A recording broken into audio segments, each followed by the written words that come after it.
Thinking of bringing your first houseplant home, philodendron is a great plant to start with. Philodendrons thrive in bright, indirect light. So if you have a south, east, or west facing window where you get direct sunbeams coming through, you don't want to have her sitting frying in the sunbeams. You want to have her just outside of that shadow.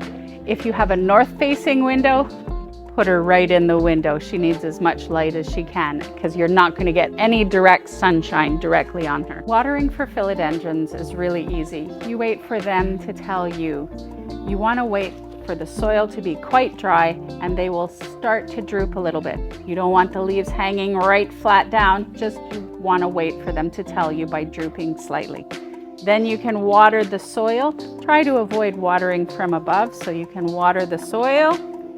Or if your philodendron is small enough, you can put her in a dunk bucket and just water from the bottom.